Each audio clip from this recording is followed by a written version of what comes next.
യുവാവിനെ ചുറ്റിക കൊണ്ട് തലക്കടിച്ച് കൊലപ്പെടുത്താൻ ശ്രമിച്ച കേസിൽ പ്രതിക്ക് 16 വർഷം കഠിന തടവും 25,000 രൂപ പിഴയും ശിക്ഷ. ദൃക്സാക്ഷികൾ മുഴുവൻ കൂറുമാറിയിട്ടും പ്രതിക്ക് ശിക്ഷ ലഭിച്ചത് അപൂർവതയായി.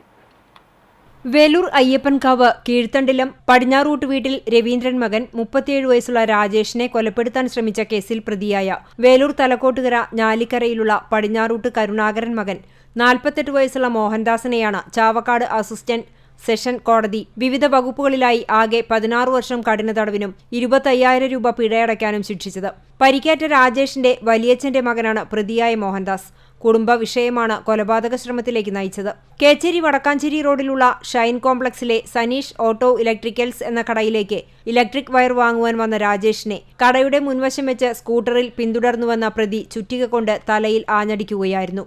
അടികൊണ്ട് താഴെ വീണ രാജേഷിന്റെ 2 കാൽമുട്ടിലും ചുറ്റിക കൊണ്ട് പ്രതി അടിച്ചു. നാട്ടുകാർ ഓടിക്കൂടിയതോടെ പ്രതി മോഹൻദാസ് ചുറ്റികയുമായി സ്കൂട്ടറിൽ രക്ഷപ്പെട്ടു.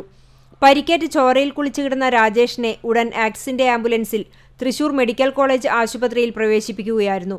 സംഭവം കണ്ടുനിന്നിരുന്ന തൊട്ടടുത്തുള്ള കടയിലുള്ളവർ മുഴുവൻ പേരും വിസ്താര സമയത്ത് പ്രോസിക്യൂഷനെ സഹായിക്കാതെ പ്രതിക്ക് അനുകൂലമായി കൂറുമാറിയിട്ടും പരിക്കുപറ്റിയ രാജേഷിന്റെ മൊഴിയും പരിക്കും ഡോക്ടറുടെ മൊഴിയും കേസ് അന്വേഷണ മികവിന്റെയും അടിസ്ഥാനത്തിലാണ് ശിക്ഷാവിധിയുണ്ടായതെന്ന് പ്രോസിക്യൂഷൻ അറിയിച്ചു. 18 രേഖകൾ ഹാജരാക്കി 16 സാക്ഷികളെ വിസ്തരിക്കുകയും തൊണ്ടി മുതൽ ഹാജരാക്കുകയും ശാസ്ത്രീയ തെളിവുകൾ നിരത്തുകയും ചെയ്തു. കുന്നംകുളം പോലീസ് സ്റ്റേഷൻ സബ് ഇൻസ്പെക്ടറായിരുന്ന TK ഗിരിജാവല്ലഭൻ പ്രതിക്കെതിരെ കേസ് രജിസ്റ്റർ ചെയ്തു. തുടർന്ന് കുന്നംകുളം പോലീസ് സ്റ്റേഷൻ ഇൻസ്പെക്ടർമാരായിരുന്ന CR സന്തോഷ്, G ഗോപകുമാർ എന്നിവർ അന്വേഷണം നടത്തുകയും ഇൻസ്പെക്ടറായിരുന്ന KG സുരേഷ് പ്രതിക്കെതിരെ അന്വേഷണം പൂർത്തിയാക്കി കുറ്റപത്രം സമർപ്പിച്ചു.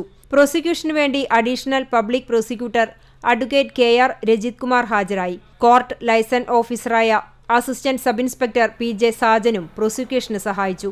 CCTV news Chavakkad.